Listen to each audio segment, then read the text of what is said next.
Buenas tardes tengan todos. Para mí es un grato placer estar con ustedes.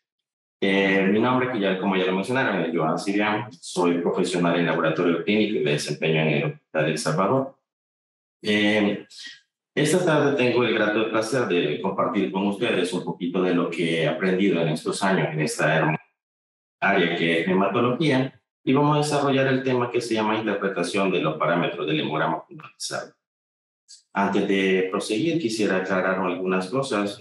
No vamos a tocar metodología por lo cual los equipos hacen sus análisis. No vamos a tocar reacciones acerca de los reactivos para que el equipo genere los reportes. Y esta charla va más enfocado a lo que es el laboratorio clínico en sí y a interpretar de cierta forma los datos numéricos que nos da el equipo automatizado luego que analiza las muestras. Entonces, una vez aclarado eso, quisiera presentarles el cronograma, que son como los pasos que vamos a desarrollar en esta charla. Sí, vamos a hablar de lo que es el hemograma, pero antes de eso he tomado a bien meter algunas generalidades y que en esta ocasión creo que lo más correcto es hablar de los tipos de hemograma.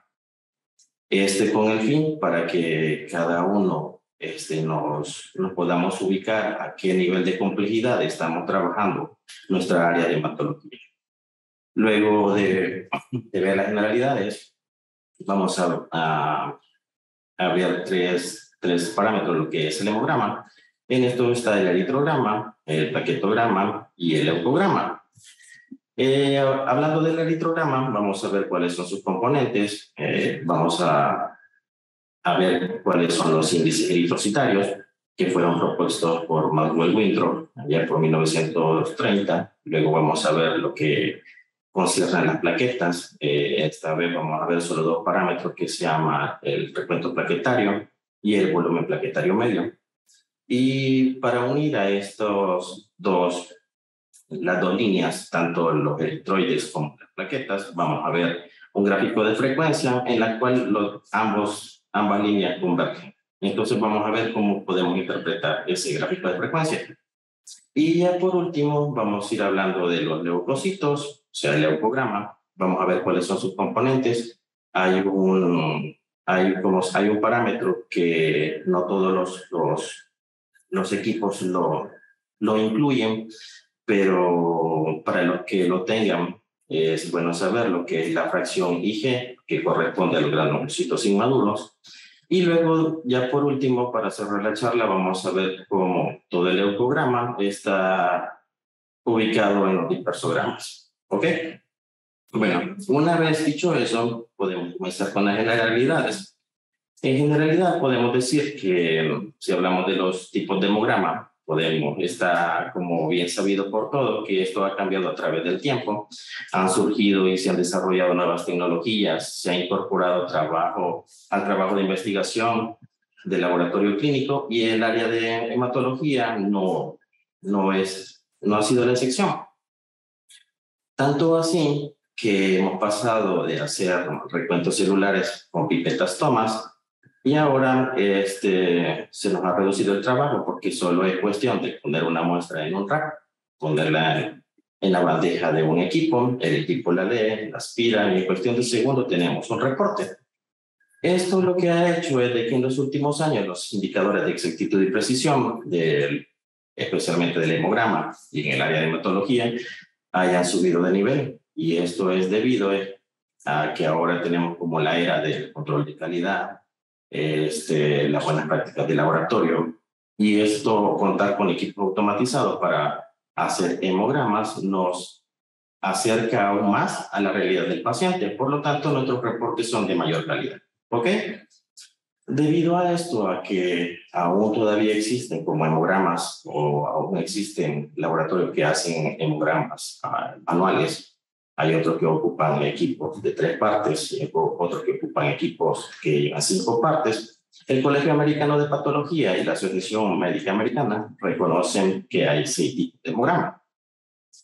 En estos hemogramas se van a clasificar desde el hemograma tipo 1 hasta el hemograma tipo 6.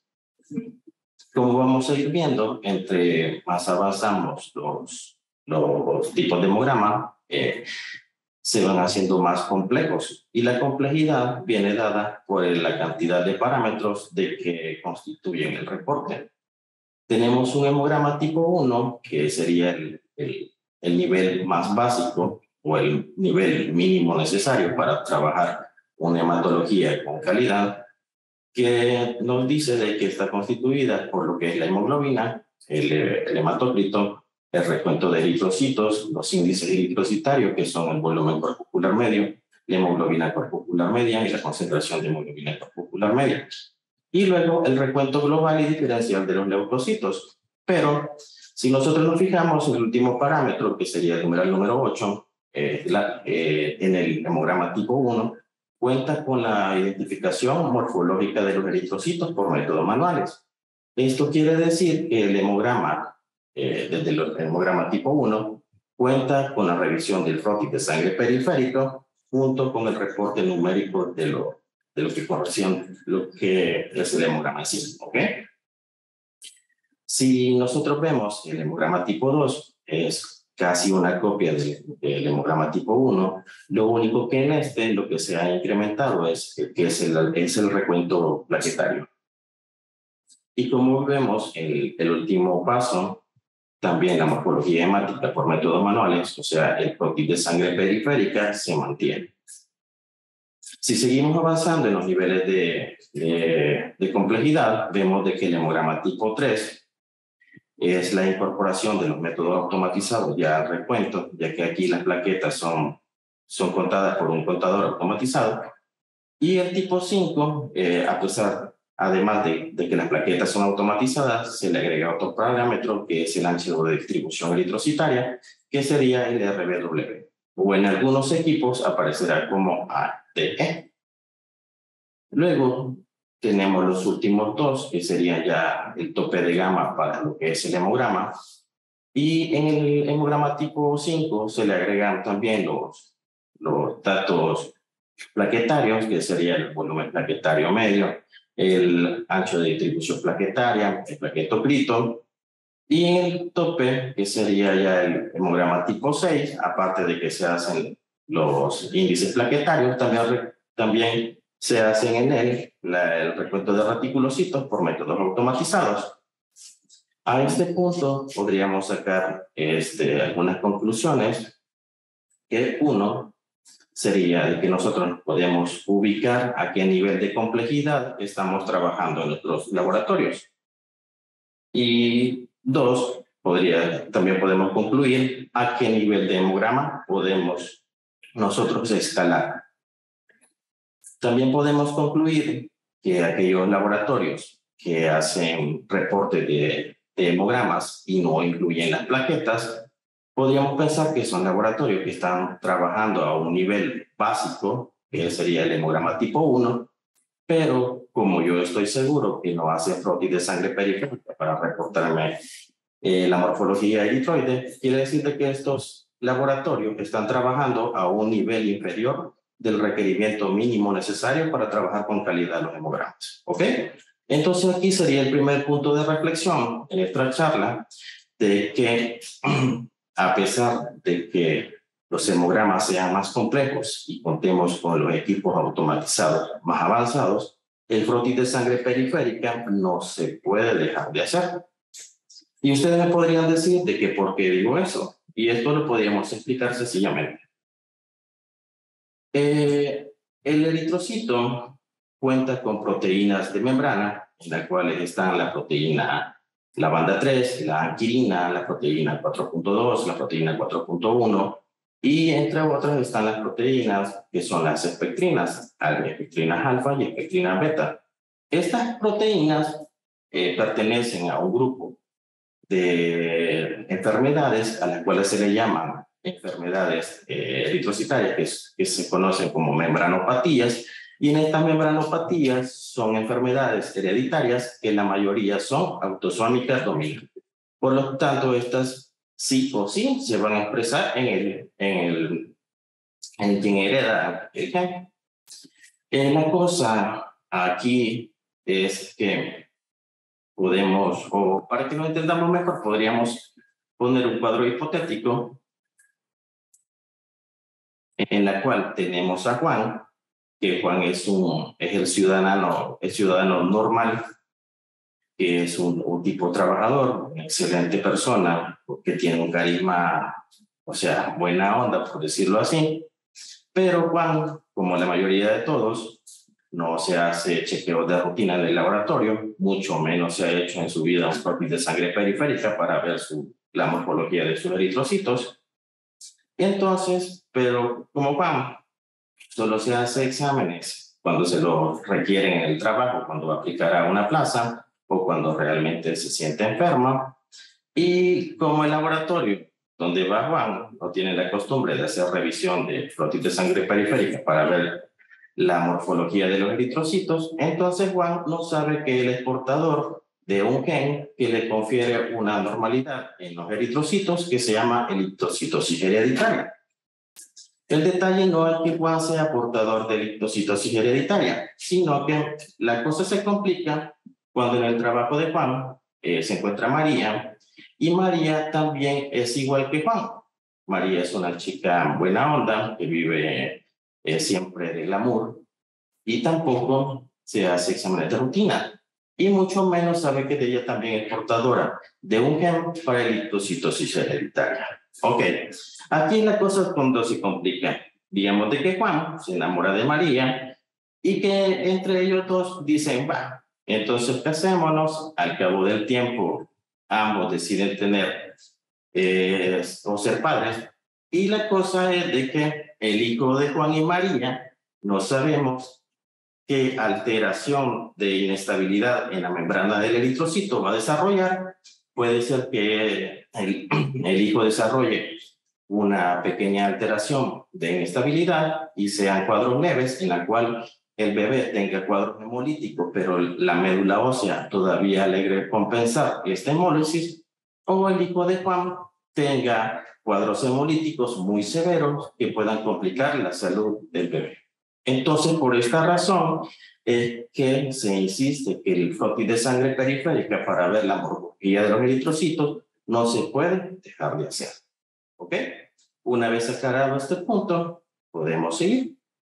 Lo que vamos a decir ahora es aquello que corresponde a los índices, a lo que compete al eritrograma y sus componentes. El primer componente del eritrograma es el recuento de glóbulos rojos. Luego tenemos la cuantificación de la hemoglobina. Tenemos la masa eritroide, que sería el hematocrito. Tenemos como unas sumas matemáticas que fueron propuestas por Maxwell-Winthrop, en la cual son los índices eritrocitarios. Hay un parámetro que es estadístico, que es el ancho de distribución eritrocitaria. Y como ya vimos y dejamos claro, en el eritrograma no podemos dejar de lado el flotis de sangre periférica. Entonces, estos serían los componentes necesarios que evalúan la línea roja o que evalúan el eritrograma. ¿Ok?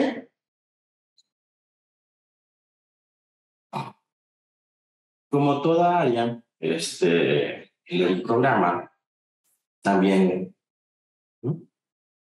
puede estar en los reportes designados en ciertas áreas. Por ejemplo, aquí en este reporte que es del equipo XGene, algunos ya lo conocen, tenemos un bloque donde está casi exclusivamente todos los datos de lo que concierne a la línea roja, pero aparte tenemos otro bloque donde está el ancho de distribución eritrocitaria, y este equipo es tan generoso que nos da otro reporte que son los eritrocitos nucleados. Entonces, para este equipo, estos serían los parámetros que evalúan la línea eritroide.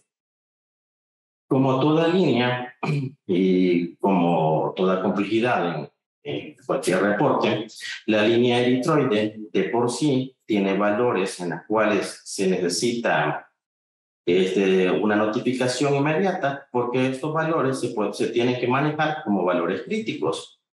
Entonces, tenemos valores críticos para la hemoglobina y valores críticos para el hematocrito. De notificación crítica, hemoglobinas de 7 o menores a 7, y superiores o iguales a 20. También es de valor crítico la notificación de hematócritos iguales o menores a 19 y superiores o iguales a 60. ¿Ok? Porque hay condiciones en las que obtenemos estos parámetros y créanme de que la condición del paciente no es la mejor que pudiera tener. Y si encontramos estos parámetros y estos valores críticos, la condición del paciente desmejora grandemente. Entonces, por eso, el eritrograma, por ser una parte que evalúa una línea celular, tiene sus valores críticos. Ahora bien, los índices de Winthrop, que son los índices eritrocitarios. Allá por 1930, Maxwell Winthrop, en su afán de obtener mayor información de lo que era el hemograma para ese entonces, que solo constituía del hematócrito, la hemoglobina y el recuento eritrocitario, estableció algunas relaciones matemáticas y en su afán de estar jugando con los números, obtuvo tres magnitudes más. A estas tres magnitudes más les llamó índices eritrocitarios. Y esos índices eritrocitarios son el volumen corpuscular medio, la hemoglobina corpuscular media y la concentración de hemoglobina corpuscular media. ¿Qué es lo que significa?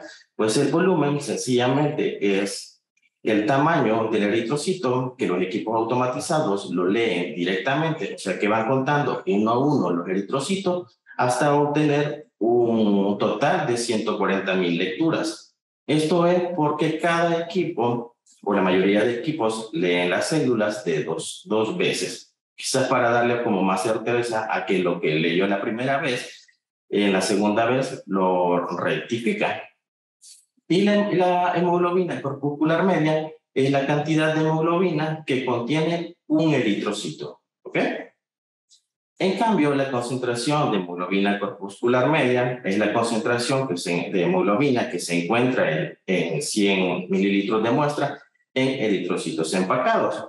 Y de aquí es donde está como el primer pie o el primer punto de discusión, porque la mayoría de personas ocupan la hemoglobina corpuscular media para ver cuál es la cromía del eritrocito o para ver la cromía de nuestra línea eritroide, pero la mayoría de autores prefieren la concentración de hemoglobina corpuscular media porque es la que analiza de mejor forma una cantidad de muestras.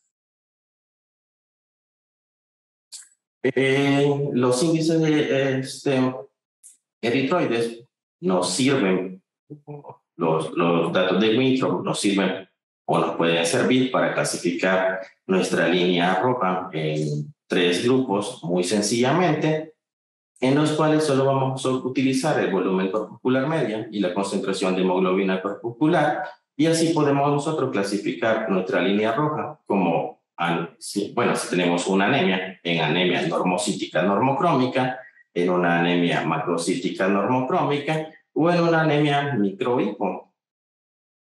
Todo va a depender de que si tenemos un volumen corpuscular entre 80 a 100 pentolitros y con una concentración de hemoglobina de 32 a 36 gramos por decilitro, y aún así tenemos una reducción en la masa eritroide, y entonces podemos decir de que estamos enfrente de una anemia normocítica normocrómica. Si nuestro volumen corpuscular es mayor de 100 pentolitros y tenemos una concentración de hemoglobina normal, entonces estaríamos frente a una anemia macrocítica normocrómica. De lo contrario, si tenemos un volumen corpuscular menor a 80 pentolitros y tenemos una concentración de hemoglobina menor a 32 gramos por decilitro, entonces estaríamos frente a una anemia microcítica hipocrómica. Este es como el inicio de cómo podemos nosotros ir analizando los datos del hemograma, y de esta forma muy sencilla podemos nosotros orientarnos a lo que es lo que vamos a ver en el flotil de sangre periférica y a clasificar nuestra línea eritroide de una manera muy práctica. ¿Ok? Ahora bien, dentro del hemograma hay un parámetro que es un dato estadístico, que es el ancho de distribución eritrocitaria. Este ancho de distribución eritrocitaria tiene un valor de referencia de 11 a 15, y está dado, o este se lee al 20% de lo que es la frecuencia de la gráfica de los eritrocitos, debido a que en este sitio es donde se encuentra una línea más homogénea, en teoría, ¿ok? Porque si nosotros vemos de que hay un RBW normal, entonces podremos decir de que nuestra línea eritroide es homogénea. Y si tenemos un RBW aumentado, entonces queremos decir que hay en nuestra línea eritroide o en la línea roja diferentes tamaños de eritrocitos. Por esta razón es que al RBW se le conoce como índice de anisocitosis. Ahora bien, para seguir explicando algunas de los parámetros del eritrograma, ya que es a la que le vamos a poner un poco más de énfasis en esta charla, me voy a guiar de las recomendaciones del Comité Internacional de Estandarización en Hematología, que fue una publicación que hizo en marzo del 2015, en la cual ellos retoman algunos conceptos. Recuerden, la cita bibliográfica está en la parte inferior de cada diapositiva por si gustan consultarla. Bueno, la ICCH maneja el concepto de hipocromía. En ello dice de que la hipocromía es una reducción del color rojo de los glóbulos rojos más allá de una tercera parte de su palidez, y que esto va a afectar a la hemoglobina, a la concentración de hemoglobina corpuscular, y por ende puede afectar a la concentración de hemoglobina corpuscular media. ¿Ok? Cuando estamos hablando de hipocromía, nos vamos a enfocar en las concentraciones de hemoglobina. Como ya dijimos, algunos autores prefieren la hemoglobina corpuscular media y otros la concentración de hemoglobina. En este aspecto nos vamos a concentrar en la concentración de hemoglobina. Entonces, tenemos una concentración de hemoglobina menor de 32 gramos por decilitros. Nosotros automáticamente deberíamos de pensar de que en el prótein de sangre periférico, que tenemos a la par del recuadro, vamos a ver eritrocitos hipocrómicos, podemos observar boiquilocitos hipocrómicos, podemos observar eliptocito hipocrómico y uno que otro eliptocito. Claro está de que lo que estoy diciendo es lo que estoy viendo en el campo ese que está enfocado.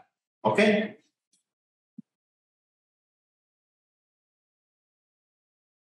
Cuando hablamos de macrocitos, la ICCH dice de que los macrocitos son aquellos que tienen un volumen corpuscular medio mayor de 100 femtolitros, y que esto también, si existe un volumen demasiado alto, va a alterar las concentraciones de hemoglobina. Hasta cierto punto, sí es verdadero que cuando tenemos eritrocitos grandes vamos a obtener un volumen corpuscular medio mayor de 100 femtolitros, pero también hay que desmentir de que este volumen corpuscular medio no esté alterado por otras cosas. Entonces, lo que tocaría en primera instancia sería hacer un frotis de sangre periférica y buscar que exista vasofilia difusa en el frotis de sangre periférica. La vasofilia difusa la vamos a ver como esos eritrocitos azul grisáceo, a lo que muchos mal llaman policromasia. Entonces, eso en verdad son reticulocitos pintados con la tinción de Wright. Si nosotros no vemos policromasia, o sea, vasofilia difusa en el frotis de sangre periférica, entonces nos tocaría hacer un recuento de reticulocitos. ¿Y esto por qué? Debido a la par, podemos observar la imagen de un microscopio electrónico de lo que es un reticulocito, y vemos que el reticulocito no es ni redondo ni es bicóncavo, sino que tiene forma ameboide. Esta forma ameboide le confiere al reticulocito mayor superficie y por lo tanto mayor volumen. Si hay un incremento de la fracción de reticulocitos en sangre periférica, el volumen de los reticulocitos va a impactar directamente en el volumen corpuscular que el equipo automatizado nos lee. Y entonces estaríamos enfrente de una falsa macrocitosis. Y siempre obtendríamos un volumen corpuscular mayor de 100 femtolitros. Entonces vamos viendo cómo poco a poco vamos analizando cada parámetro del eritrograma y lo vamos correlacionando con el frotis de sangre periférica. Ahora bien, la ICCH habla también de los microcitos, dice que son glóbulos rojos pequeños que normalmente nos van a dar volúmenes corpusculares menores de 80 femtolitros y que estos van a estar asociados con la cantidad de hemoglobina que tienen. O sea que también vamos a ver alterado las concentraciones de hemoglobina. Pero nos hace un hincapié en que cuando tengamos volúmenes corpusculares menores de 80 femtolitros, estamos obligados a hacer de sangre periférica para ir a ver si es verdad de que tenemos microcitos o si en el frotis de sangre periférica comenzamos a ver codocitos. Algunos lo conocen como células envianas. ¿Qué es lo que pasa con los codocitos? Que los codocitos, al tener una forma de campana, reducen su volumen y este volumen da una falsa microcitosis. El detalle no es que el volumen corpuscular esté bajo. El detalle es que un volumen corpuscular menor de 80 femtolitros y que esto sea una falsa microcitosis, el diagnóstico cambia completamente, ya que en las anemias microcíticas, aunque son las más comunes, es la anemia por carencia de hierro, pero si la microcitosis está dada por la presencia de codocitos, dejaríamos el diagnóstico de anemia ferropénica y nos pasaríamos a un cuadro de talasemia. Entonces, lo importante de hacer frotis de sangre periférica, porque aquí es el punto en lo que nosotros, todos los que amamos la hematología, decimos que no todas las anemias microcíticas van a ser por deficiencia de hierro, ¿ok? Si nos quedamos solo con los datos numéricos de lo que es el volumen corpuscular, decimos de que el paciente tiene una anemia microcítica, posiblemente una anemia ferroprima, si es la más común, pero no es la única, y le comenzamos a dar hierro a este paciente, lo que estamos haciendo es envenenando la médula ósea, que posiblemente los depósitos de hierro se van a ir a poner a su riñón, al hígado, y el hierro es altamente oxidativo. O sea que en vez de estar beneficiando al paciente, le estamos provocando un daño mayor. Entonces, otra vez más, vemos lo interesante que tiene que estar los datos numéricos siempre correlacionados con el frotis de sangre periférica. Y estamos dejando de lado el caso hipotético de Juan y María y nos estamos centrando justamente en el análisis que el equipo nos está dando. ¿Okay? Algo que nos puede servir para orientarnos qué es lo que vamos a ver en frotis en sangre periférica cuando tengamos un volumen corpuscular menor de 80 femtolitros. Entonces podemos implementar algo que se llama índices. En estos índices podemos implementar el índice de Metzer, el índice de Eglan y Pearl, el índice de Green y King, entre otros índices. Pero el que es un poco más fácil de implementar y el que se puede sacar en un santiamén es el índice de Metzer, que es simplemente dividir el volumen corpuscular medio entre la concentración de glóbulos rojos. Y si obtenemos un índice de Metzer menor de 13, estaríamos frente a una talasemia. Y si tenemos un índice de Metzer mayor de 13, entonces estaríamos posiblemente entre una anemia por deficiencia de hierro. Este índice de Metzer no es algo que podamos reportar, pero sí es un dato orientativo que a nosotros como profesionales en laboratorio clínico nos va a dar la pauta de lo que ir a buscar intencionalmente. Tanto así de que si yo tengo un índice de Metzer menor de 13, entonces me está indicando que yo al frotis de sangre periférica tengo que ir a buscar codocitos intencionalmente para descartar que el proceso sea una talasemia. ¿Ok? Otro aspecto que menciona la ICCH es la aglutinación. Y ellos dicen de que la aglutinación es como un conjunto de glóbulos rojos que tienen una distribución irregular, pero lo que nos interesa a nosotros saber es que la aglutinación está dada por la presencia de anticuerpos antieritrocitarios y que estos pueden tanto reaccionar al frío como reaccionar a temperaturas. Cuando reaccionan al frío son llamadas crioglobulina y cuando reaccionan al calor son aglutininas. Lo que nos da la pauta, la ICCH, es de que cuando existan estos anticuerpos antieritrocitarios, lo que vamos a obtener es un aumento falso del volumen corpuscular, vamos a tener una reducción de lo que es el paquete globular y podemos tener también aumentos elevados o erróneos de las concentraciones de hemoglobina. Entonces, si vemos en el cuadro, tenemos un combo de alteraciones en los datos numéricos de lo que es el eritrograma, y nosotros en el hospital en el que yo trabajo hemos visto que los casos de aglutinación comienzan a partir de 1.500.000 eritrocitos de reducción o menor, que también podemos ver crioglutinina o aglutinina en volúmenes corpusculares que estén dentro de lo normal, comenzando a partir de un rango de 95 hacia arriba hectolitros, y que los volúmenes de concentración de hemoglobina tendrían que ser entre 37 o superiores, y que el índice que nos mide la anisocitosis, que es el RBW, podrían estar alterados. ¿Ok? Entonces nosotros, al ver como este combo de datos que no concuerdan con lo que debería de ser un rango de referencia, entonces estamos obligados a ir a hacer frotis de sangre periférica para ver los grumos plaquetarios. O podemos seguir el camino que nosotros seguimos, que sería primero revisión de la muestra, mirar si la muestra tiene grumos de eritrocito en las paredes del tubo.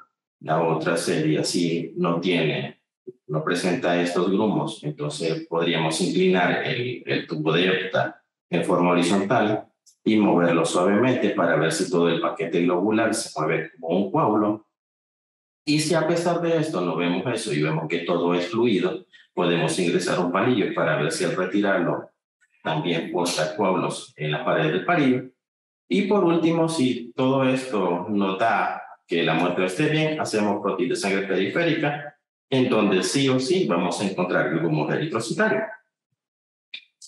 Estas muestras, hasta cierto punto, son difíciles de manipular, pero hay formas como poder corregir. La corrección que se debe hacer es, en un baño María, ponerla a una temperatura de 37 grados centígrados y poner a incubar la muestra por un tiempo de 20 a 30 minutos. Posterior al tiempo, se debe preparar el equipo automatizado y hacer una lectura inmediata. La mayoría de veces el hemograma va a corregir y le va a dar parámetros normales de un hemograma normal, pero nosotros como profesionales en laboratorio clínico estamos obligados a poner en observaciones que la muestra es corregida a 27 grados centígrados por la presencia de crioglobulinas. Y el detalle de poner esto es porque podemos orientar a nuestro amigo el médico a que el paciente tiene algún cuadro clínico en el cual se estén generando anticuerpos, y estos anticuerpos están reaccionando, sensibilizando a los eritrocitos y los están precipitando. Y cuando los eritrocitos pasan por la parte fría del cuerpo, como son la punta de los dedos, la nariz, el lóbulo de la oreja, se van a formar estos grumos eritrocitarios. Y estos grumos eritrocitarios van a ir a caer a pequeños capilares donde van a comenzar un trombo. ¿Ok? Entonces estamos obligados nosotros a reportar la presencia de crioglobulinas para que el señor médico comience a hacer las correcciones pertinentes. Otra cosa que menciona la ICCH es el dimorfismo. El dimorfismo es prácticamente dos poblaciones circulando en sangre, y que esto se puede ver en algunos casos. La ICCH nos llama la atención que cuando exista dimorfismo vamos a tener un RBW aumentado, o sea que sería que tendríamos un RBW arriba de 18%, ya que esto nos está diciendo que en sangre periférica vamos a tener eritrocitos de diferente tamaño, porque recordemos que el RBW es nuestro índice de anisocitosis, ¿ok? Entonces, si enfocamos, nos vamos al cuadro donde dice eritrograma, tenemos un RBW arriba de 18%, Si nos vamos a frotis de sangre periférica, vemos que hay eritrocitos en sangre periférica, que hay normocrómicos, normocíticos y hay hipocrómicos microcíticos.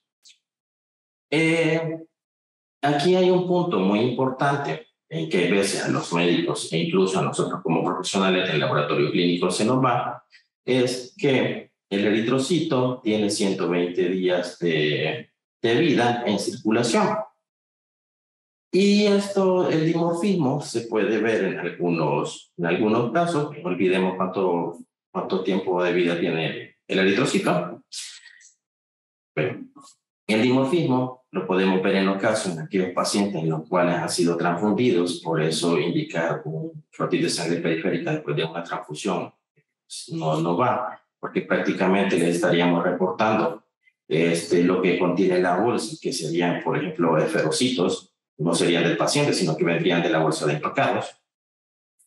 Pero normalmente el dimorfismo se mira en aquellos pacientes en los cuales tienen una anemia por deficiencia o una anemia carencial, ya sea por ácido fólico, por hierro, por vitamina B12 o por zinc, en los cuales se le está comenzando a dar tratamiento. Entonces, como dijimos de que los eritrocitos duraban 120 días en sangre periférica, mientras se implanta la nueva población de eritrocitos normocíticos, normocrómicos, aún permanecen circulantes la población patógena. Hasta que ellos cumplan sus 120 días en circulación, se van a ir removiendo paulatinamente. ¿Ok? Esta doble población también la podemos ver en el gráfico de frecuencia que tenemos abajo, donde dice RBC, que sería el gráfico para el recuento de eritrocitos, en la cual vemos dos picos de frecuencia. El primer pico es el que nos está indicando que hay eritrocitos microcitos, y en la otra nos está indicando que hay eritrocitos normocitos normocrómicos. ¿Ok? Algo que también podemos detectar con los datos del eritrograma es la presencia de eferocitos, en la cual la SSH nos dice de que los eferocitos tienen un diámetro muy pequeño, van a ser glóbulos rojos esferoidales densos que van a tener un volumen corpuscular medio posiblemente normal, pueden estar también reducidos y que se caracterizan por la ausencia de palidez. Ok, vamos a aclarar algunos puntos de esto. En el eritrograma, para ver si nosotros hay eferocitos en sangre periférica, vamos a ocupar un combo que sería el volumen corpuscular medio, las concentraciones de hemoglobina y lo que es el índice de distribución eritrocitaria. Algo que tenemos que tener en cuenta, que si bien es cierto que los eferocitos son más pequeños que los eritrocitos normales, pero también este volumen corpuscular podría rondar entre los 80 a 100 femtolitros, no va a ser exactamente los 100 femtolitros, pero recordemos de que en todas las eferocitosis, por ser anemias hemolíticas, va a haber un recuento de reticulocitos aumentado. Por eso el volumen corpuscular puede llegar hasta recuentos normales. Algo que va a estar alterado en la concentración de hemoglobina, siempre van a ser concentraciones de hemoglobina casi limítrofe al límite superior o más allá. Esto es debido a que la concentración de hemoglobina en el eritrocito no es que tenga más hemoglobina, sino que la hemoglobina se concentra más en un espacio más pequeño, y esto es lo que aumenta el volumen o la concentración de hemoglobina corpuscular.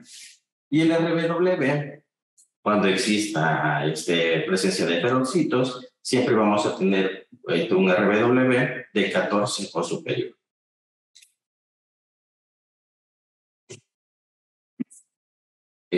Algo que también podemos identificar en la línea eritroide es el cuadro clínico que se llama eritrocitosis, que la eritrocitosis se define como un aumento de la masa eritrocitaria mayor del 20 o el 25% por encima de lo que el valor normal. La eritrocitosis nos va a alterar entonces el número de la población de eritrocitos, nos va a alterar también lo que tenemos como los parámetros de la hemoglobina y el hematócrito, tanto así que en mujeres valores de hemoglobina superiores a 10 de 18 o superiores y en varones de 19 o superiores deben de ser reportados, ya que se debe de investigar que el paciente tenga un cuadro de eritrocitosis. Más si esto está acompañado con valores de hematócrito en mujeres de 59 o superiores y en varones de 60 o superiores. ¿Ok? La eritrocitosis es una enfermedad multifactorial porque no es una enfermedad en sí, sino que viene dando como un síntoma de otro cuadro clínico. Normalmente, la eritrocitosis se le confunde con policitemia vera, pero ambos cuadros clínicos tienen diferentes características y también tienen diferentes mecanismos de acción. La eritrocitosis viene dado la eritrocitosis, por decirlo así, su mecanismo de acción es porque dentro de los eritrocitos existe una molécula que es el 2,trático-glicerato, que es esta molécula lo que hace es detectar la afinidad del oxígeno a la hemoglobina.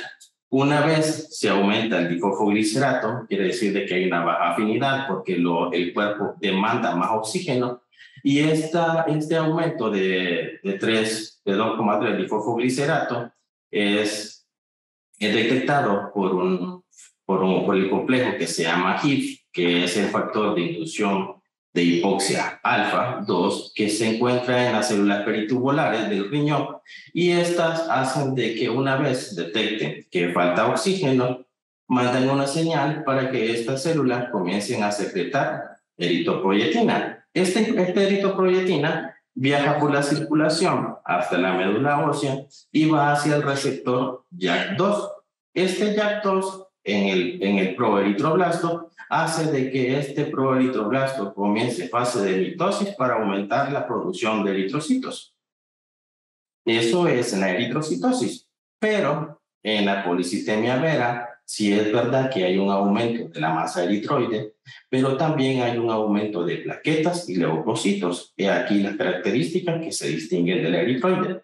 Y en la policitemia vera es una mutación del axón 14 del gen JAK, en la cual la mitosis está activa sin necesidad que exista molécula de eritropoyetina.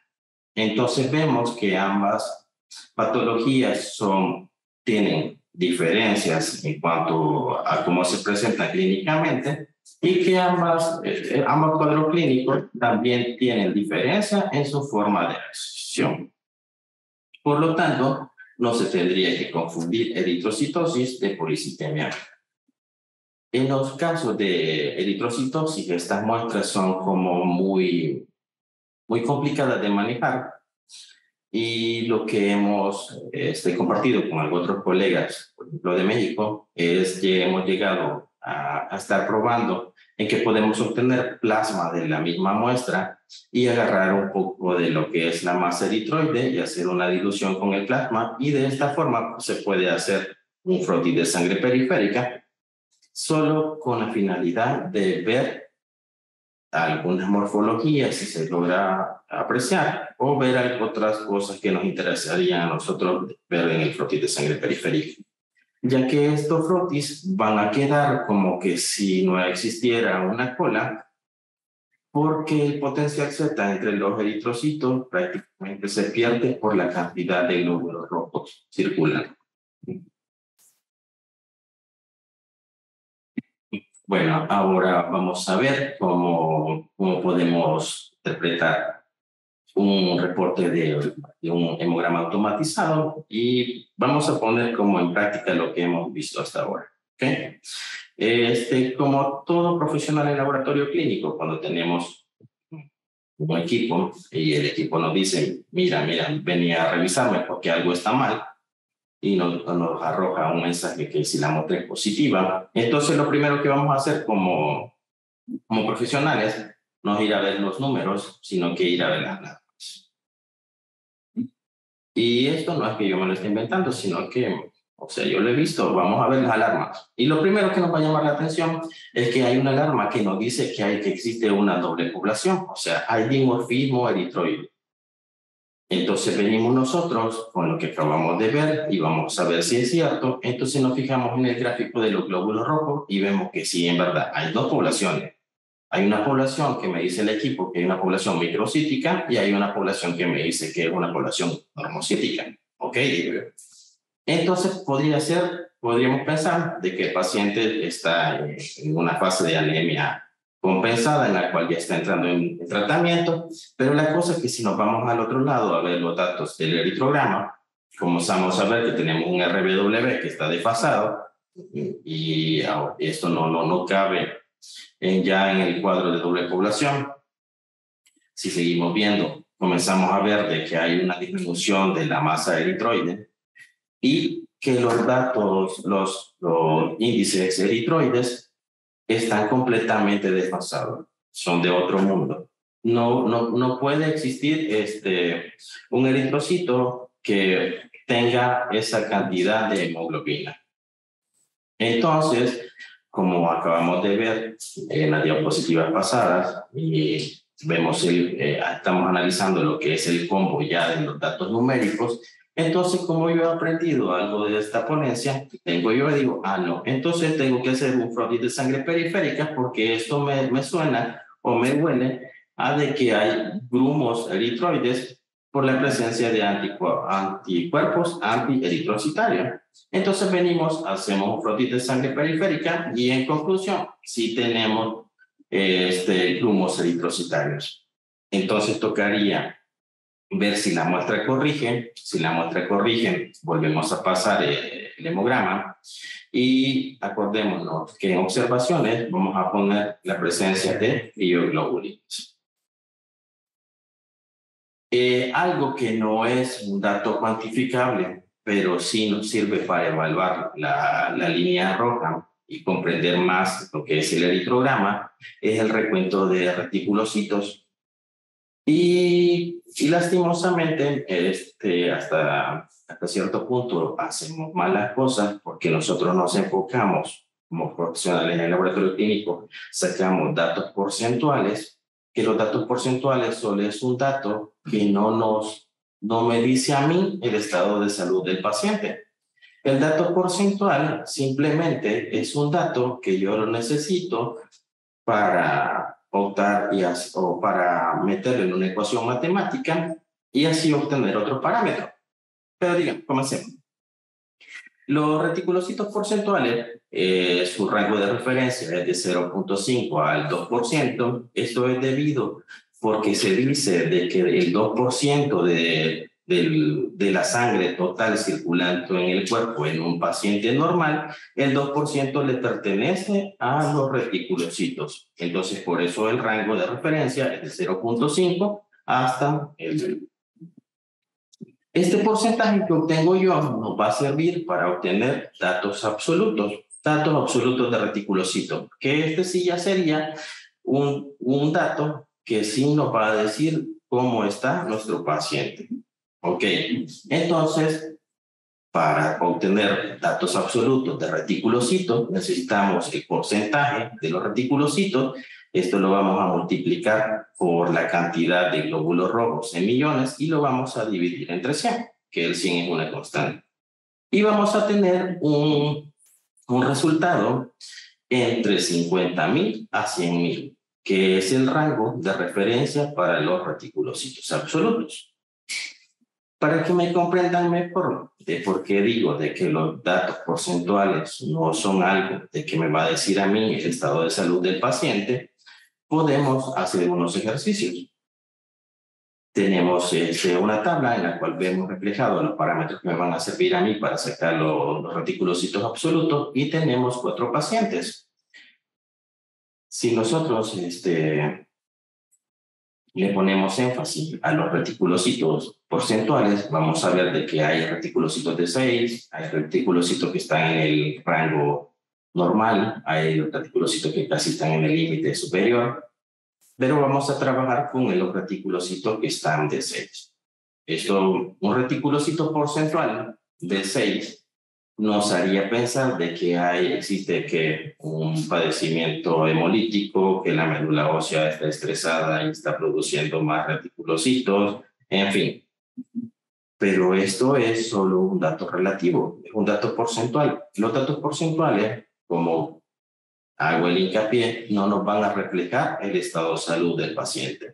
Entonces, con reticulocitos porcentuales, nosotros no podemos concluir en nada. Para eso necesitamos sacar reticulocitos absolutos. Entonces, trabajemos con el paciente número 1, que tiene reticulocitos de 6. ¿Ok? Entonces tenemos una fórmula en la cual tenemos reticulocitos absolutos, que va a ser X, y X va a ser igual a reticulocitos porcentuales por la cantidad de glóbulos rojos que se da 100 millones entre 100. Sustituimos los datos y nos quedaría así. Entonces X sería para si tomamos los reticulocitos de 6%, obtendríamos 7.800.000. Si lo dividimos entre 100, tendríamos un recuento de reticulocitos absoluto de 78.000. Si lo llevamos y lo ponemos a la par de donde está el rango de referencia, veríamos que en datos porcentuales nuestro paciente podríamos concluir que está hemolizando, pero en datos absolutos la médula ósea tiene una regeneración normal. Nuestro paciente está normal en datos absolutos, algo en lo cual los datos porcentuales no están mintiendo. Si comenzamos a operar los demás pacientes, veríamos de que tenemos reticulocitos normales en porcentaje, pero en datos absolutos nos está diciendo que la médula ósea ha dejado de producir reticulocitos. Y si seguimos con los demás pacientes, vemos de que hay reticulocitos porcentuales que están normales, con recuentos absolutos normales, y en fin. Entonces, con los dos primeros casos, creo que es más que evidente que los retículos porcentuales no nos van a decir nunca el estado del paciente, sino que para ver el estado del paciente necesitamos hacer reticulocitos absolutos. Y con los reticulocitos absolutos, entonces nosotros sí ya podemos analizar mejor nuestra línea eritroide, ya que si tenemos reticulocitos absolutos menores de 50.000, estamos diciendo que estamos frente a una anemia regenerativa, que la médula ósea no está produciendo reticulocitos, y si tenemos recuentos superiores a los 100.000, entonces no cabería duda que estamos frente de un proceso de una anemia hemolítica. Ahora bien, ya dejamos lo grueso de la charla y pasamos a lo que son las plaquetas. Hablando del plaquetograma, la mayoría de equipos hay dos parámetros que están porque deben de estar, que es el recuento de plaquetas y el volumen plaquetario medio, que es lo que nos vamos a basar en esta charla para interpretar nuestra línea plaquetaria. Entonces, podemos definir que el volumen plaquetario medio es igual que el volumen corpuscular medio. Este volumen nos va a definir los conceptos de que si las plaquetas son pequeñas, si las plaquetas están normales, si las plaquetas son grandes, pero también nos va a dar la pauta acerca del funcionamiento y la activación plaquetaria. Vamos a manejar, o nos vamos a enfocar en las plaquetopenias o en las trombocitopenias, ya que las trombosis son como más evidentes y son un poco más fáciles de manejar. Lo que nos vamos a decir esta tarde es enfocarnos en los recuentos de plaquetas inferiores a los 150.000, ya que la trombocitopenia, si bien es cierto que es inferior a ese dato, pero la literatura dice que una trombocitopenia verdadera comienza de los 100.000 para abajo. Ahí me disculpan, faltó un número, un 0. Entonces, como también hemos visto en el eritrograma y en el leucograma, las plaquetas como vamos a ver en el leucograma, perdón, las plaquetas también tienen valores críticos que se deben de ser reportados. Y ese valor crítico son caídas de plaqueta o caídas de los recuentos plaquetarios de 30.000. Ya que toda la literatura converge que aproximadamente o alrededor del recuento plaquetario de 20.000 o abajo, los pacientes comienzan a tener sangrados internos. Y esto complica el estado de salud del paciente. Por eso es que le vamos a dar como un poco de énfasis a las trombocitopenias. Bueno, tenemos dos cuadros en los cuales vemos los parámetros del plaquetograma. Y si leemos arriba, estamos diciendo de que hay plaquetopenias regenerativas y hay plaquetopenias regenerativas. O sea que vamos a ver cuadros o recuentos de plaquetas bajas en las cuales la médula ósea no va a estar respondiendo bien, aunque tengamos plaquetas bajas en sangre periférica. Pero también vamos a tener recuentos de plaquetas bajas, pero en esta ocasión la médula ósea no nos está respondiendo bien. ¿Ok? Entonces, cuando tengamos recuentos de plaquetas bajas y tengamos un volumen plaquetario medio elevado, vamos a pensar en que esta plaquetopenia o esta trombocitopenia es una trombosis por destrucción periférica. Cuadro clínico que me dan trombocitopenia por destrucción periférica, bueno, la púrpura trombocitopénica autoinmune, los cuadros de coagulación intravascular diseminada. Recordemos que las infecciones por bacterias biógenas también consumen plaquetas, porque se ha descubierto que las plaquetas también son fagocitosis, ayudan son como reactantes de fase aguda y también pueden fagocitar bacterias para lidiar con la infección. Entonces, una disminución del recuento plaquetario con un volumen elevado de plaquetas, podríamos pensar en cualquiera de estos cuadros clínicos.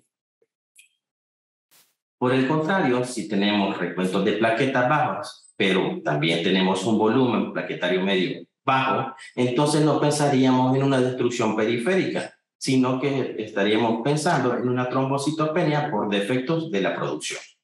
¿Qué podemos ver en defectos de la producción? Pues anemias aplásicas, síndromes mielodisplásicos, cuadros avanzados de leucemia linfocítica aguda, entre otros.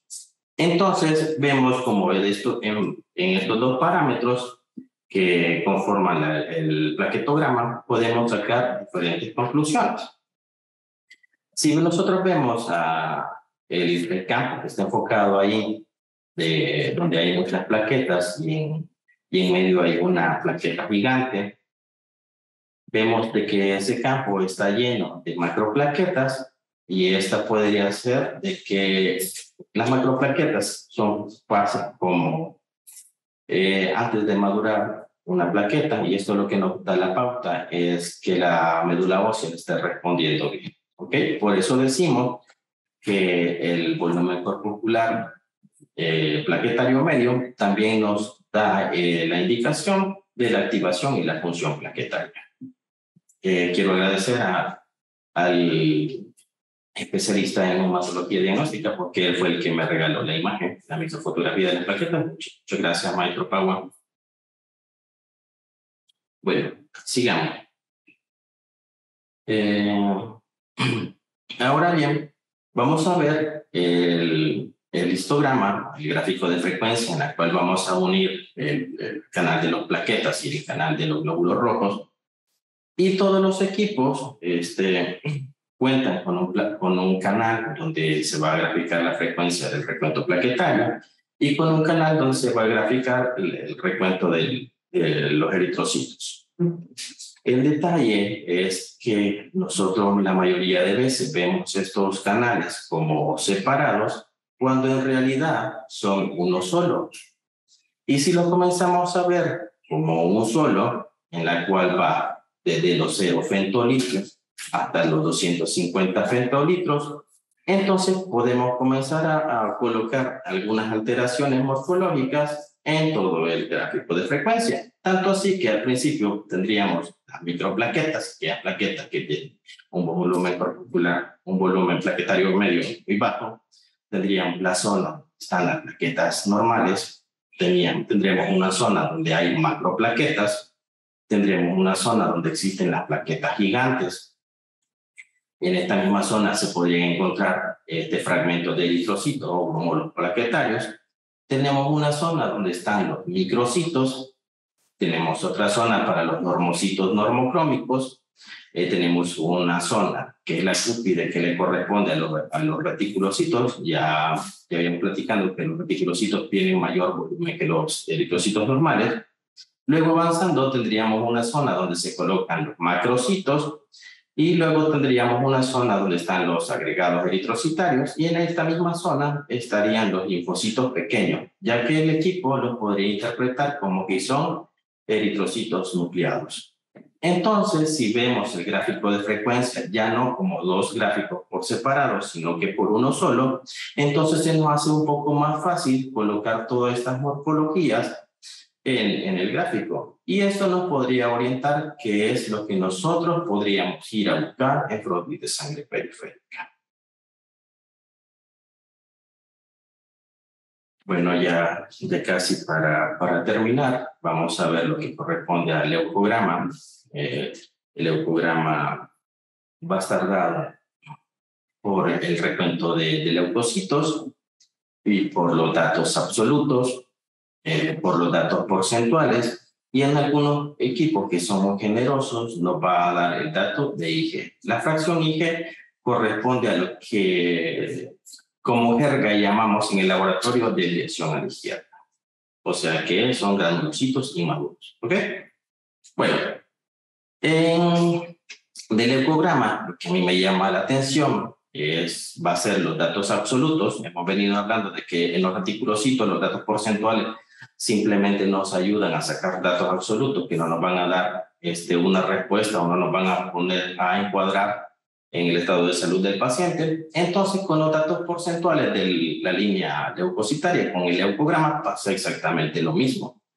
Los datos porcentuales no nos van a acercar al estado de salud del paciente. Lo que nos van a indicar cómo está el paciente son los datos absolutos. Así que aquí sería el otro hincapié de comenzar, aparte de que tendríamos que hacer frotis de sangre periférica para ver la morfología del eritrocito, que tenemos que hacer recuento de reticulocitos absolutos y ya no reticulocitos porcentuales. El otro hincapié es que dejemos de ocupar los datos porcentuales del hemograma para analizar nuestros reportes y que le comencemos a ponerle un ojo a los datos absolutos. ¿Ok? Entonces, para justificar esto, o para que nos quede un poco más claro, podemos poner un ejemplo. Digamos que a mi laboratorio llega un paciente en la cual nosotros le hacemos un hemograma y al procesar el hemograma vemos que obtenemos de la sangre del paciente un recuento de 14.500 leucocitos por microlitros y que tenemos una diferencial en la cual podríamos decir de que es normal, o sea, 60 neutrófilos, 35 linfos, 5 monos, ¿ok? 100 células, chivo. Pero, o sea, la diferencial está normal. O sea, los datos porcentuales del paciente están normales, pero tiene una infección. Entonces diríamos nosotros de que el paciente quizás tiene un proceso infeccioso que le va comenzando, que hay que esperar que le avance más para ver si la fórmula diferencial cambia y así ver en qué orientación va, ¿ok? Está bueno, pero estamos basando nuestro reporte o lo que estamos diciendo en datos porcentuales. Si vemos la otra contraparte, si llevamos estos datos porcentuales a datos absolutos, entonces si hacemos la operación del dato porcentual, multiplicarlo por la cantidad de leucocitos y dividirlo entre 100, entonces obtendríamos lo siguiente. Obtendríamos que de neutrófilos tenemos 8.700, que si nos vamos al dato donde están el rango de referencia para los valores absolutos, veríamos que los neutrófilos están por encima del límite superior de lo que es el rango de referencia.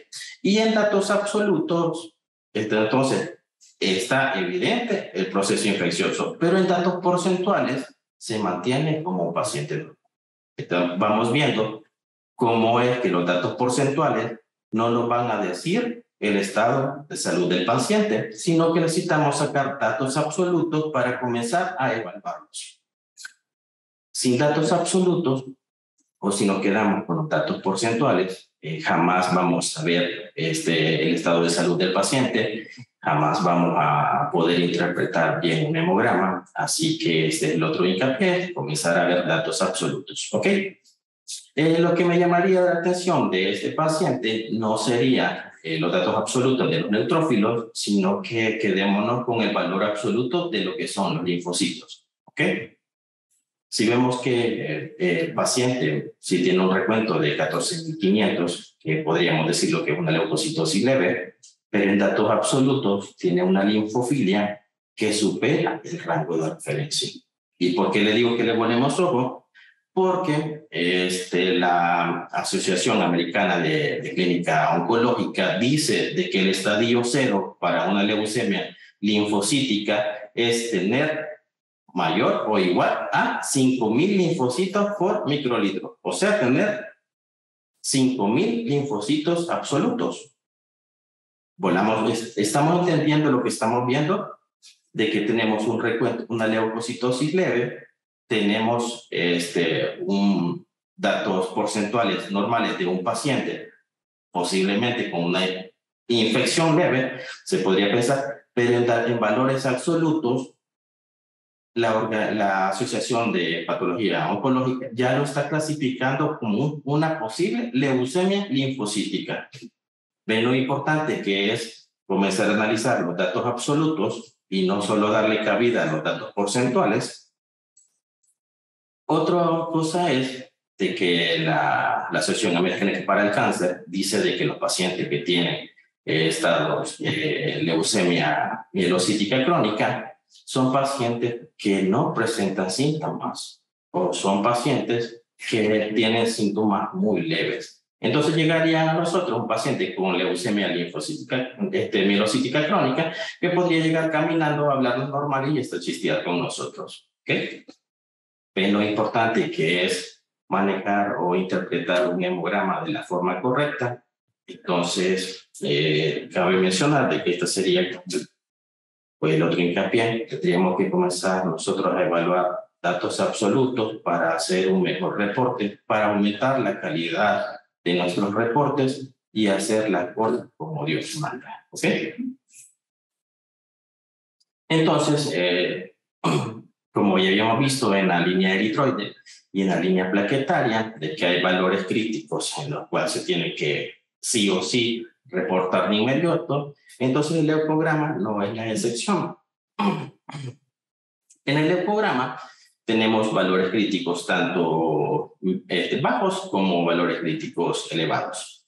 Un valor crítico bajo es aquel recuento de leucocitos igual o menor a 1.000 células. Esto es porque este dato se considera como marcador para que el paciente pueda desarrollar sepsis. Entonces, es de notificación inmediata para que el señor médico haga las cosas que él sabe hacer y controle al paciente, que le dé antibiótico, o no sé qué hará en su especialidad, se lo dejamos al señor médico y el especialista. Pero nosotros nos dedicamos a ver valores. Si vemos esto, tiene que ser de notificación rápida porque es un valor crítico, ¿ok? Por otro lado, si vemos nosotros recuentos leucocitarios iguales o superiores a 50.000, tienen que ser de notificación crítica porque este dato el señor médico lo interpreta como un proceso leucemoide en la cual él tiene que dejar ciertos exámenes para descartar que sea una infección grave por alguna bacteria piógena, que son las que dan estas reacciones o las infecciones más severas, y descartarlo va a ser lo diagnóstico diferencial de un proceso de leucemia o neoplásico. Entonces, estos serían valores críticos que deberíamos de reportarnos en cuanto al leucograma. Ahora bien, nos vamos a pasar al otro lado. Con los neutrófilos, decimos de que hay neutropenias y neutrofilias. Neutrófilos abajo de 1.500 ya se tendrían que reportar como tal, como neutrofilias. También tenemos que cuando exista neutrofilia absoluta, vamos a ver que esa neutrofilia absoluta sea por un proceso infeccioso y que el recuento de fórmulas inmaduras, como son bandas, metamielocitos y mielocitos, no supera del 3 al 5%. Si estamos en ese rango, entonces nosotros podríamos ir analizando que el proceso es infeccioso y irle buscando por otros lados.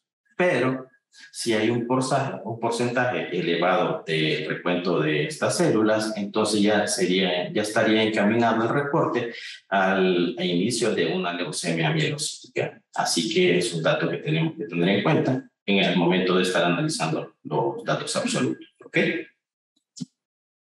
En el caso de los linfocitos, la linfopenia es abajo de las 1000 células y el dato de la linfocitosis está en rojo, por lo que estábamos comentando anteriormente, que es un dato como para ver que el proceso sea maligno y que debe ser de notificación o de revisión en frotis de sangre periférica. Es un dato que nos obliga sí a sí a hacer el frotis porque tenemos que ver cómo son esos linfocitos. Y que si en sangre periférica el porcentaje de los linfocitos que nosotros vemos es igual o menor a 5, pero estos linfocitos son linfocitos reactivos, y me van a preguntar, bueno, Joan, pero ¿cuáles son esos linfocitos reactivos? Ok, vamos a verlos. Los linfocitos reactivos, el primero es los linfocitos grandes granulares, que son aquellos linfocitos que tienen características de los linfocitos normales, con la única diferencia que presentan granulación azulófila en su citoplasma.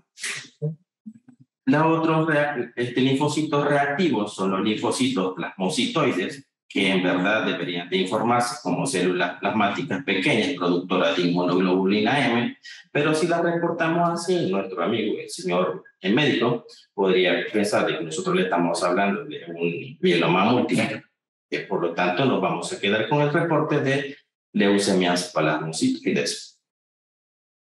Estos linfocitos no son células plasmáticas propiamente dichas, o se les denomina como células plasmáticas pequeñas, porque estas células todavía no han entrado a la región donde hacen su cambio de clase y su hipermutación somática para convertirse ya en células plasmáticas maduras, sino que son aquellos linfocitos que por demanda celular, por infecciones víricas o porque se necesita una respuesta inmunitaria antes de que se establezca una respuesta inmunitaria específica, son linfocitos que salen de la médula ósea produciendo inmunoglobulina M, que es una inmunoglobulina con baja especificidad. ¿Ok?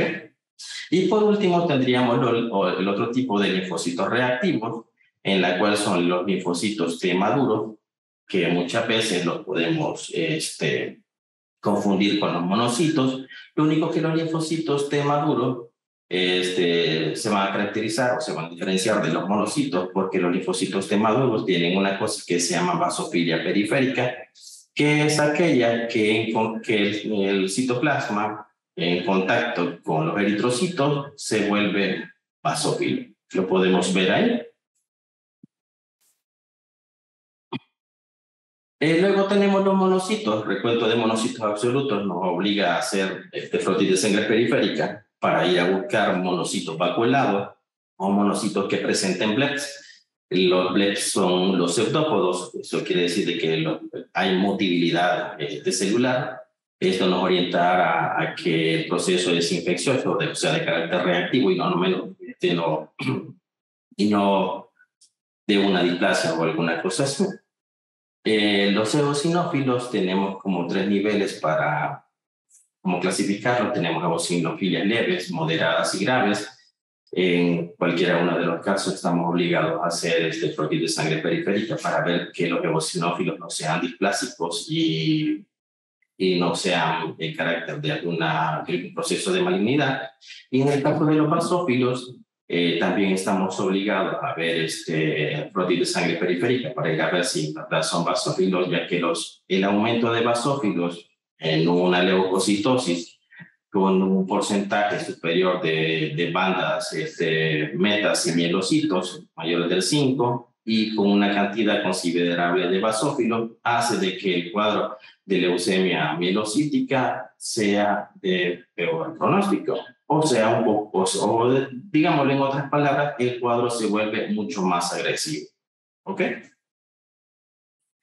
Entonces ya para terminar, vamos a ver cómo todas las células son colocadas en los dispersogramas, ya que en los dispersogramas hay diferentes zonas en las cuales se colocan las células y que cada puntito es una célula y que esta célula es un evento que son cuantificados aquí.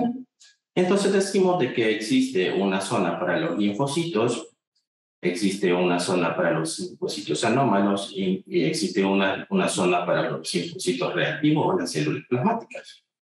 También existe una zona donde se van a fijar los neutrófilos, otra donde van a estar los eosinófilos, una zona donde van a estar los monocitos, hay otra zona donde va a estar la fracción inmadura, ya que el equipo dice de que tienen forma de monocitos, pero tienen gránulos igual que los neutrófilos. Entonces entra en confusión nuestro querido amigo, el equipo automatizado, y no sabe dónde colocarlos. Entonces la única salida es, bueno, como se parecen a los monocitos y tienen gránulos como los neutrófilos, entonces los voy a colocar entre medio de los dos. Y los coloca justamente ahí. Luego, también hay algo que aparece en todos los dispersogramas, que es el ruido, que este ruido también podría ser células fantasmas. En el otro podrían estar más arriba los glóbulos plaquetarios.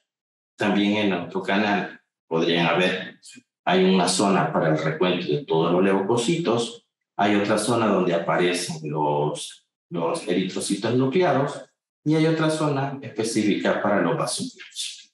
Entonces, esta sería como la distribución de estas células en los dispersogramas. Bueno, vamos a ver un ejemplo de lo que hemos visto. Vamos a concluir en que tenemos, bueno, llega una muestra a nuestro laboratorio, la pasamos en el equipo automatizado y el equipo nos genera este reporte. Entonces, con todo lo que hemos visto ahora, podemos ir analizando parte por parte del hemograma y podemos comenzar en que la hemoglobina está baja, que está baja la hemoglobina. Veamos qué pasa con el eritrograma. Las plaquetas también están bajas. Ok, aquí ya se nos complica una cosa porque tengo hemoglobina baja y tengo plaquetas bajas, o sea, tengo bicitopenia porque el recuento del glóbulo rojo también está bajo. Ok. Y bueno, tengo una fracción inmadura de granulocitos que me está diciendo de que está muy, muy arriba. Ok. Entonces aquí ya se me va complicando la cosa. Y se me complica aún más cuando veo el reporte de glóbulos blancos y tengo una leucocitosis. Entonces aquí caemos en la tríada maldita. O sea, tenemos leucocitosis, un paciente con anemia y plaqueta baja. Ok. Si recordamos todo lo que hemos visto anteriormente, vamos a comenzar a analizar este reporte. Entonces tenemos anemia, chévere, tenemos anemia. ¿Cómo es mi anemia? Mi anemia es normocítica, normocrómica. Ok, tenemos una anemia normocítica, normocrómica. Entonces quiere decir de que algo está pasando, porque si nos fijamos, abajo, en el recuento de eritrocitos nucleados, nos está leyendo el porcentaje. Dicen de que de 0.1%, pero existen eritrocitos nucleados en sangre periférica.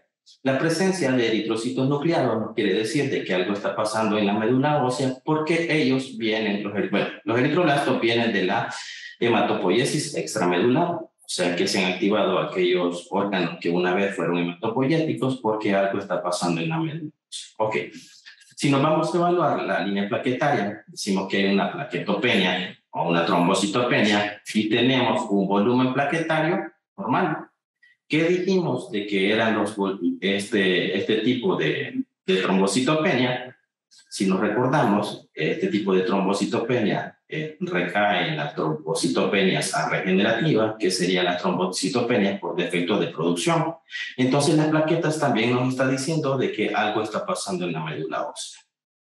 Y si recordamos, los cuadros que nos dan trombocitopenia regenerativa están los las anemias aplásicas, los síndromes mielodiplásicos, la leucemia linfocíticas agudas, etc. O sea que son cuadros patológicos.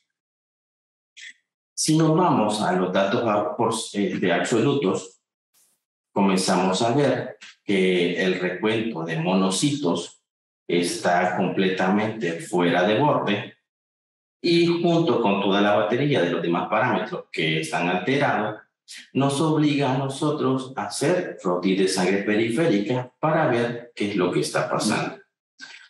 Este es un paciente que llegó al hospital, fueron de los primeros casos que nosotros atendimos o que llegaron de sorpresa, pensando que era un paciente con COVID. Cuando nosotros comenzamos a analizar el hemograma y le hicimos un frotis de sangre periférica, comenzamos a ver que la morfología de las células tenía una cromatina demasiado fina, que las células presentaban múltiples o pseudópodos, o sea que había hipermotilidad, y que algunas presentaban nucleolo evidente, además un núcleo que tenía como lobulaciones. Entonces, esto ya no era COVID, sino que la hipoxia que traía el paciente o la desaturación se debía porque la hemoglobina está prácticamente muy baja. Se recuerdan del dato crítico, es por eso, porque los pacientes que tienen hemoglobina baja tienen poca saturación, prácticamente es una hipoxia, pero esto se debía a que el paciente posiblemente tenía una leucemia de carácter promonocítica. Y la cosa es que en este tipo de leucemias los pacientes rondan con un periodo de vida media de 6 a 8 meses. O sea, de que no sabíamos cuánto tiempo tenía de evolución el paciente y no sabíamos aún cuántos meses le quedaban de vida. Entonces, esto fue de notificación temprana, refirieron al paciente para que fuera tratado. Lastimosamente no pudimos seguirle más la pista. Pero estamos viendo qué tan importante es la notificación de los datos críticos, qué tan importante es hacer una buena lectura del hemograma, qué tan importante es valernos de no solo los datos porcentuales, sino que poner el ojo en los datos absolutos, ya que así haríamos un reporte de mejor calidad y siempre enfocado en que la salud del paciente debe de ser nuestro punto o nuestra meta, ¿ok? Bueno, no me quiero ir antes de decirle de que nunca se pierda ese sentimiento humanitario en el área, bueno, en todas las áreas, pero en esta ocasión en hematología, porque tenemos que aprender a trabajar con calidad, ya que el día de ahora puede ser de un paciente, el día de mañana puede ser que sea un conocido, un familiar de nosotros, e incluso podríamos ser nosotros que estemos en la necesidad de que otro colega nos analice un hemograma con todo el profesionalismo que se necesita, y en base a eso tenemos que nosotros comenzar a hacer las cosas bien. Bueno, me despido de ustedes, espero que esta charla muy básica que hemos tenido con ustedes les haya servido y que junto a mí hayan aprendido algo. Muchísimas gracias.